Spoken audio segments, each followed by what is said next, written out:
Olá, então vamos dar início aí à nossa aula 2, né, do curso de Gerência de Processo de Negócios. A gente vai falar hoje de modelagem imperativa com BPMN, ou seja, tem duas coisas aí, né? Aspectos de modelagem imperativa, que vem a ser isso, e aspectos da notação BPMN. No final da aula a gente vai ter conseguido trabalhar conceitos de modelagem imperativa e modelagem declarativa, né, que são duas abordagens das principais utilizadas na elaboração de modelos de processo de negócio. Né?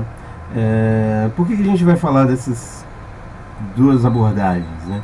Porque, embora a gente use mais a modelagem imperativa assim, no nosso cotidiano, né, a maior parte das empresas estabelecem seus fluxos de trabalho através de diagramas imperativos, a gente pode usufruir de alguns aspectos interessantes da modelagem declarativa, principalmente na hora que a gente vai analisar os requisitos do processo que a gente vai modelar. A gente vai ver que quando a gente percebe alguns elementos declarativos nesses requisitos, que são as restrições, a gente consegue identificar oportunidades de modelagem diferente, ou seja, a gente tem opções de modelagem que atendem ao mesmo requisito.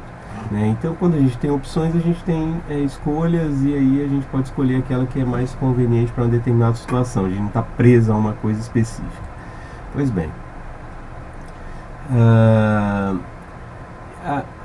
além disso, a gente vai, nessa aula de hoje, criar modelos de processos simplificados em BPMN, né? Quer dizer, modelos de processos chamados não colaborativos. Aí a gente vai ver os conceitos de piscina, eventos, tarefas, fluxo de execução, né? Que são fluxos de sequência e desvios.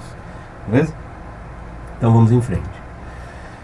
Ok, a modelagem imperativa versus a modelagem declarativa. Né? De onde vem essas definições? Né? Então, intuitivamente, a gente já dá para ter uma ideia. Né?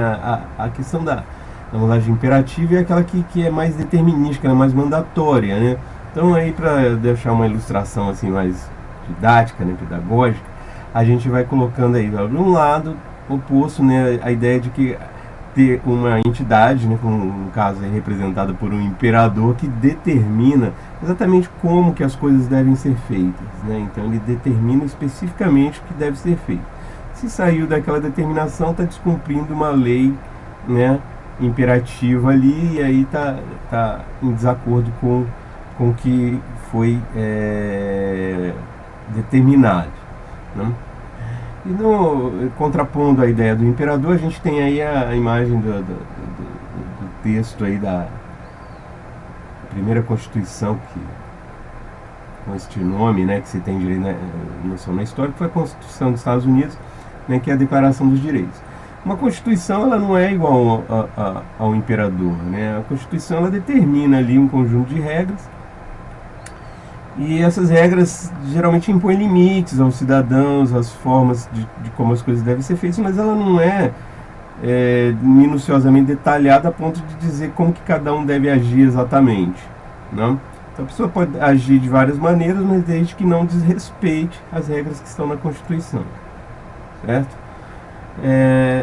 Então, de maneira geral, é isso. A abordagem imperativa, ela determina como as coisas devem ser feitas, enquanto a declarativa estabelece limites da ação. Não? Essa é a ideia. Né? Vamos ver um exemplo aqui, um exemplo bastante simples, né? Vamos pensar aqui na ideia de ferver água. Então, se eu fosse definir um modelo imperativo para explicar para alguém, pessoa, como ferver água, a gente poderia ter exatamente do jeito que está aí, esses 4 passos. Né? Enche a panela de água, coloque a panela no fogo, aguarde a água ferver, desligue o fogo. Notem que nessa especificação existe uma ordem cronológica em que as coisas devem ser feitas, e sempre que alguém for for realizar esse processo, ele deve seguir exatamente essa ordem cronológica. Não tem discussão. Né? O que está ali é mandatório que se siga os passos 1, depois o 2, depois o 3, depois o 4. Por outro lado, na abordagem declarativa, existe ali um conjunto de ações também, né, igual do lado esquerdo, na abordagem imperativa, né, que é encher a panela de água, colocar a panela no fogo, aguardar a água ferver e desligar o fogo. Entretanto, não foi estabelecida ali uma ordem cronológica entre essas ações. Foi sim estabelecido algumas restrições entre elas. Eu numerei ali, para ficar mais fácil, né, encher a panela de água A, colocar a panela no fogo B, aguardar a água ferver C e desligar o fogo D. Então, a ordem ou as coisas, a lógica do processo, ela está descrita em termos não de uma ordem, mas em termos de restrições. Olha embaixo aí, ó. Então, estou dizendo que C depende de A e B. Quer dizer o quê? Que a tarefa aguardar água ferver, ela depende de que a tarefa encher a panela de água e colocar a panela no fogo estejam concluídas, né? Então, C depende de A e B, quer dizer isso. E D depende de C, quer dizer que desligar o fogo só pode acontecer depois que aguardar a água ferver termina, né? Então, vocês notem que são restrições, mas que não determinam a ordem exata. Vejam que nesse caso aqui, tão simples, permite-se mais de uma ordem de execução para as ações, né? Eu posso, por exemplo, colocar a panela no fogo primeiro e depois encher a panela de água. E vice-versa, eu posso encher a panela de água e depois colocar a panela no fogo. Tá? Então ali existe um grau de liberdade maior no modelo declarativo para esse processo, que é bastante simples, como a gente falou. Consequência disso é que a modelagem imperativa ela é mais rígida, né? Então, toda vez que você quiser maior flexibilidade na modelagem imperativa, você vai ter um custo de modelagem relacionado a isso, né? Então você vai ter que colocar ali todas as possibilidades do seu modelo, né? E quanto mais flexível é um modelo, mais possibilidades ele possui. Então tudo você vai ter que descrever exatamente dentro do seu modelo, isso tem um custo, né? Outra questão é que ela é mais determinística, né? Ela dá clareza, né, ao cliente do modelo, né, sobre como exatamente o processo deve ser realizado, né? Ele sabe, ele olha o modelo imperativo, ele já sabe exatamente os passos que ele deve seguir. Então ele pode ser mais automático, ele pode executar o processo de maneira mais automatizada, né, mais mecânica, vamos chamar assim. Outra consequência disso é que isso quer dizer, assim, conceitualmente, né? Quer dizer, que dado uma situação, né, um conjunto de variáveis externas, né, para o modelo de processo, com valores específicos, o processo vai sempre seguir aquela ordem, né? Vai sempre seguir aquela ordem. Então ele é determinístico nesse sentido.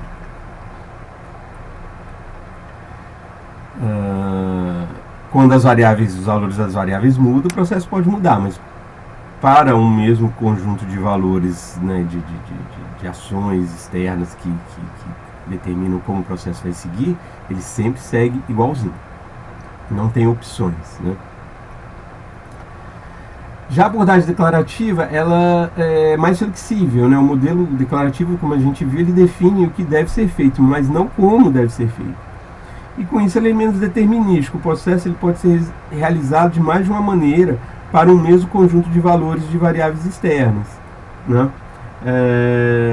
Como assim estou falando de variáveis externas? Imagine variáveis externas como todas as opções de escolha que um modelo de processo tem. Por exemplo, imagine um processo de pagamento em que você pode escolher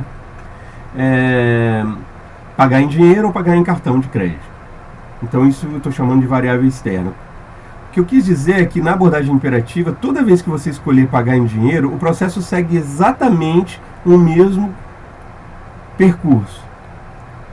O que pode não ser verdade numa abordagem declarativa. Às vezes eu escolhi pagamento em dinheiro e numa determinada execução foi feito um percurso diferente no processo. E em outra foi feito outro. Todas as duas atendendo às necessidades do pagamento em dinheiro, mas poderia ter opções aí de percursos diferentes para cada uma dessas situações. Para uma mesma situação, quer dizer. As técnicas, né? O que é usado para cada uma das abordagens? A técnica da abordagem imperativa, ela sempre está baseada em algo que permita representar o fluxo de execução, o fluxo de sequência do processo no tempo. Ou seja, as relações lógico-temporais entre as entidades, entre os conceitos envolvidos na modelagem. Essas técnicas geralmente são construídas com base em ferramentas, né, que são muitas vezes, a maior parte das vezes, visuais, né, como os fluxos, né, os diagramas de fluxo. O próprio BPMN é um diagrama de fluxo, né? A gente tem, por exemplo, na UML os diagramas de atividade, né? Fluxogramas, né, em geral podem ser usados, né? Mas uma descrição textual também pode ser usada, desde que ela respeite uma normativa estabelecida pelo grupo que vai consumir aquilo ali, né? Desde que ela represente as relações temporais ali direitinho. O problema das representações textuais é que elas geralmente têm um grau de um risco maior de serem ambíguas, né? De estarem inconsistentes, etc. O algoritmo estruturado poderia ser usado para representar um processo na sua forma imperativa, né? Quando a gente está escrevendo um algoritmo, por exemplo, em Portugal, né, que as pessoas usam, a disposição das sentenças que são utilizadas ali na ordem ali, ela estabelece uma sequência lógico-temporal, né, se o algoritmo for um algoritmo sequencial, né? Enfim, a modelagem ela tenta explicitar toda a lógica de execução do processo. É isso que é a técnica básica da técnica da abordagem imperativa.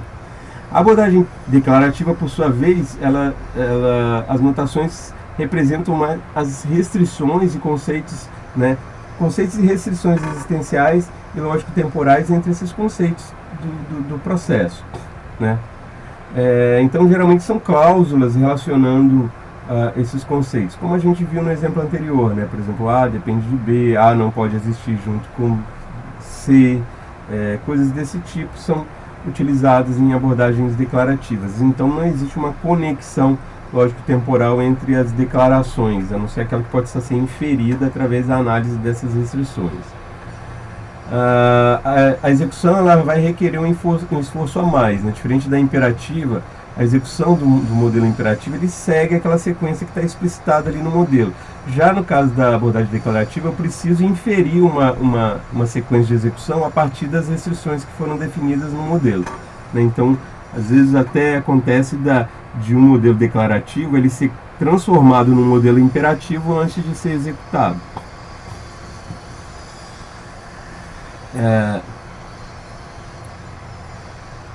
Vamos ver através de um exemplo, né? Vamos ver esse exemplo aí, processamento de pedido, né? O pedido é recebido pelo fornecedor e a disponibilidade do produto é verificada. Se o produto estiver disponível, o mesmo é embalado e enviado ao cliente e a fatura é enviada para o cliente.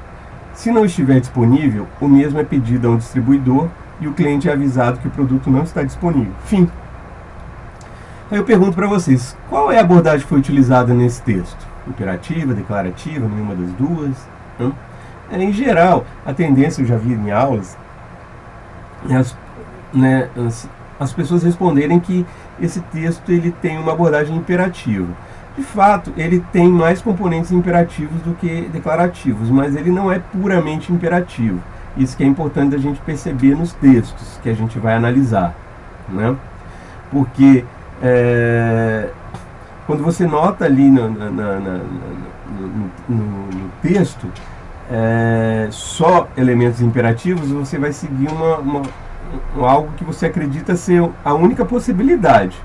Agora, quando você percebe que existem elementos declarativos, você vai ver que existe mais de uma possibilidade de modelagem.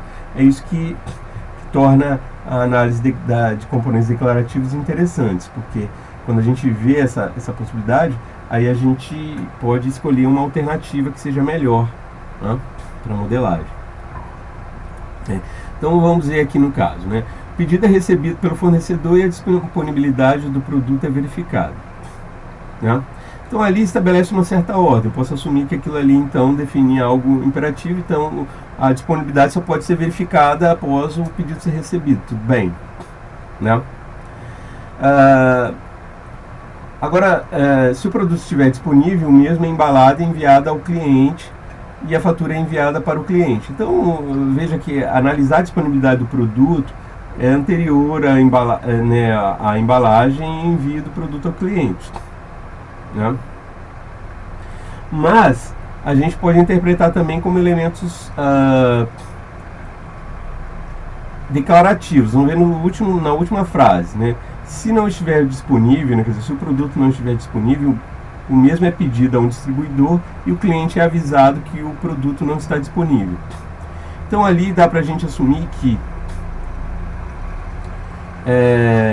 o pedido é enviado ao distribuidor somente se ele não estiver disponível, né?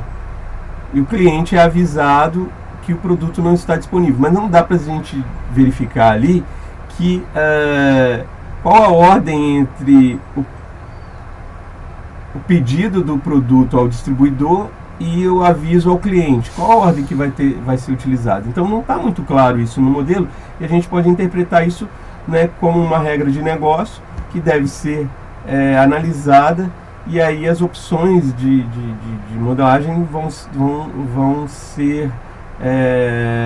surgir, né, a partir dessa análise, né? Então, vejamos uma visão declarativa desse texto. As ações são pedido recebido, verificar estoque, coletar produto, embalar produto, enviar fatura, pedir no distribuidor, avisar o cliente. Tá? Quando eu for ter uma visão declarativa sobre esse enunciado, eu vou olhar ali, olha, né? Verificar estoque, quando que pode acontecer? Ele pode acontecer após o pedido ser recebido, né? Então é isso que está dito ali. Não está dizendo a ordem exatamente, mas está mostrando que pedido recebido tem que ocorrer antes de verificar estoque. Embalar produto ocorre após coletar produto. Tá? Isso também é verdadeiro. Tá? Mas algo que pode ser inferido ali, quer dizer, pedir no distribuidor não ocorre junto com enviar produto. Isso não está explicitado ali, mas a gente pode concluir quando se fala que o produto que o pedido no distribuidor só ocorre quando o pedido não está disponível, né? Então essa é uma regra de negócio que permite a gente definir algumas regras declarativas ali que são importantes na hora de verificar o modelo, de fazer o modelo, né? Então essa regra aqui, por exemplo, é uma regra de não coexistência entre duas ações, né? Pedir no distribuidor e enviar produto. Elas não podem acontecer juntos no mesmo fluxo de execução, né? Ou acontece uma ou acontece outra. Então esse jogo aí com as regras declarativas serve para a gente tomar conhecimento dessas atividades, ok? Então vamos parar por aqui essa parte da aula.